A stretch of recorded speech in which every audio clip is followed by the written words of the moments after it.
అదే RTV app వార్తల్ని క్షణాల్లో చదివే అవకాశం ఉంటుంది. ఒక న్యూస్ పేపర్, ఒక టెలివిజన్ ఛానల్ మీ చేతుల్లో ఎప్పుడూ ఉంటాయి. వచ్చేసి సమీక్ష వచ్చేసి రవికుమార్ అని కానిస్టేబుల్, అతను నా దగ్గర డబ్బులు తీసుకున్నాడు. అది దేనికి తీసుకున్నాడంటే మా పాపకు జాబ్ ఇప్పిస్తానని సెంచరీ ఫైనాన్స్లో డబ్బులు తీసుకున్నాడు. తీసుకున్న తర్వాత కొన్ని రోజులు అదో ఇది అని తిప్పి మళ్ళీ తీసుకొని పోయి సెంచరీ ఫైనాన్స్లో మా పాపకు జాబు ఏమి ఇప్పించానన్నాడంటే ఇది కంప్యూటర్ ఆపరేటర్ ఇప్పించానన్నాడు.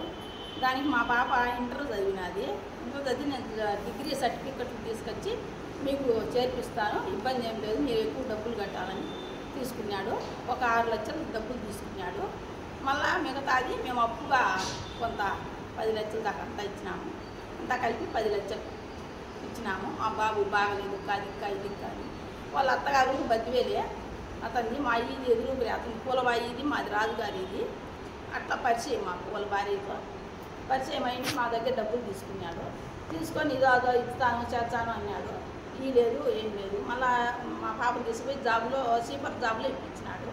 సీపర్ జాబులో ఇప్పించి మాకు వద్దు, మా డబ్బులు మాకు కట్టమన్నాము. కట్టమంటే లేదు, ఇప్పుడు లేదు నా దగ్గర, అప్పుడు లేదు ఇప్పుడు లేదు, నేను ఏం చేసుకోండి అని వాళ్ళ బామర్ది చేత వాళ్ళ సడుగుని చేత బెదిరించినట్టు రికార్డులు కూడా ఉన్నాయి మా దగ్గర.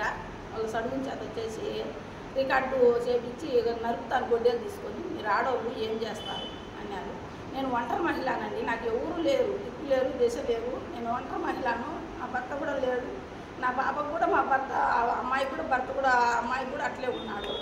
అందుకోసమే మేమిద్దరం ఆడవాళ్ళమై నేను పోలీసును ఏం చేసుకుంటూ చేసుకోండి, మీరు మీ శాతాన్ని పని, నన్నే పోలీసుని బెదిరించారా మీరు, మీ మీద తప్పుడు కేసులు పెట్టి మిమ్మల్ని జైలుకు పంపిస్తానని మమ్మల్ని బెదిరిస్తానని సంవత్సరంన్నర నుంచి కూడా దాంతోనే భయపడి మేము మీడియాకి కానీ ఎక్కడికి కానీ రావాలంటే మేము భయపడుతున్నామండి. అందుకోసమని పొద్దు అందరూ వచ్చి మా మీద పడుతుంటే డబ్బులు ఇప్పించినాము.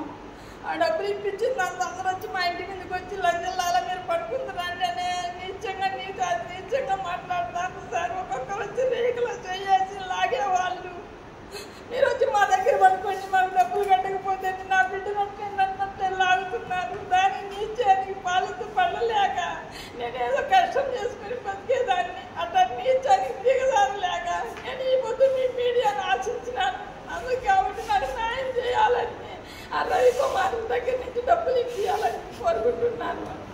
కాబట్టి ఆడికి పోయి నాకు న్యాయం ఎస్పీ కాడికి 10 మాటలు పోయినాను, కలెక్టర్ కాడికి పోయినాను, పొద్దుటూరు పిల్ల దగ్గరికి పోయినాను, బద్దివేలి ఇంజమ్మ దగ్గరికి పోయినాను. ఒక్క దగ్గర కాదు, బద్దివేలి సిఐ దగ్గరికి, డిఎస్పీ దగ్గరికి, పొద్దుటూరు డిఎస్పీ దగ్గరికి 8 నెలలు తిరిగినాను సార్. పొద్దుటూరు సిఐ గారు నెల టైం పెట్టి రాపించినారు. నెల టైం పెట్టి ఊరు అడ్రస్సే లేదు, ఏం చెప్పలేదు. మళ్ళా బద్దివేలకు వచ్చి బద్దివేలు నెల టైం పెట్టి రాపించినాడు, దానికి సమాధానం లేదు. మళ్ళీ ఎస్పీ కాడికి వచ్చినాము, ఎస్పీ మళ్ళీ డిఎస్పీ గారికి రాపించినారు, మళ్ళీ దానికి సమాధానం లేదు. మళ్ళీ పవన్ కళ్యాణ్ కడపకు వచ్చింది, పవన్ కళ్యాణ్ వచ్చినాము.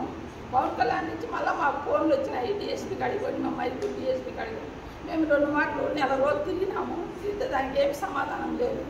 మళ్ళీ వచ్చి ఎస్పీ కాడికి వచ్చినాము, మళ్ళీ ఎస్పీ మళ్ళీ కొత్త ఎస్పీ వచ్చిన తర్వాత మళ్ళీ కొత్త ఎస్పీ కాడికి 2 మాటలు వచ్చినాము.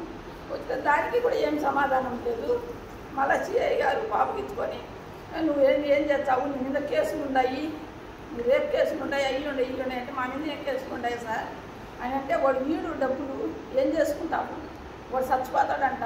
అంటే మేము చచ్చిపోతాం సార్ అంటే నువ్వు చచ్చిపోతే అది నీ పాపలము, వాడి దగ్గర డబ్బులు లేదు, ఏం చేసుకుంటావు అని కనీసం 10,000 కేసులో పోయినా కూడా కనీసం మమ్మల్ని నీచంగా ఆడవాళ్ళని కూడా చూడకుండా ఎట్లంటే అట్లా మాట్లాడు, ఎట్లంటే అట్లా చేస్తాడు. సిఐ గారు అస్సలు నువ్వు పట్టించుకోవడం లేదు కేసు గురించి. 5 నెలలు అవుతుంది కేసు పెట్టినామన్నారు, దాన్ని ఇంతవరకు కేసు లేదు, ఏం లేదు. మాకు FIR పేపర్ ఇచ్చినారు లేదు, ఇంతవరకు ఏం సార్ అని పోతే దానికి నువ్వు పలకలేదు. దాన్ని ఛార్జీట్ వేసిందో వేయలేదో తెలియదు, దానికి పోయిందో లేదో తెలియదు మాకు. దాని గురించి మేము నెల ఫోన్ చేస్తాండి, ఆయనకు ఒకసారి 2 మాట ఇస్తామా అంటాడు రవికుమార్ అని అతను కానిస్టేబుల్ అని వాళ్ళు సిఐలు, ఎస్ఐలు, ఎస్పీలు అందరూ కూడా కలిసి ఆయన మీద అభిమానం చూపించి మాకు ఏదైనా న్యాయం చేయమంటే అతనికే న్యాయం చేస్తాను, కానీ మా ప్రజలకు మాకు న్యాయం చేయడం లేదు. ఆడవాళ్ళని కూడా మమ్మల్ని చూడటం లేదు. నీచంగా మాటలు మాట్లాడతాము. సిఐ గారు కానీ పోయిన కానిస్టేబుల్ కూడా ప్రతి ఒక్కరు అదే రకంగా చూస్తున్నారు మమ్మల్ని. మరిన్ని వీడియోస్ కోసం ఛానల్ ని సబ్స్క్రైబ్ చేయండి, లేటెస్ట్ అప్డేట్స్ కోసం వాట్సాప్ ఛానల్ ని ఫాలో చేయండి అండ్ లింక్ డిస్క్రిప్షన్ లో ఉంది.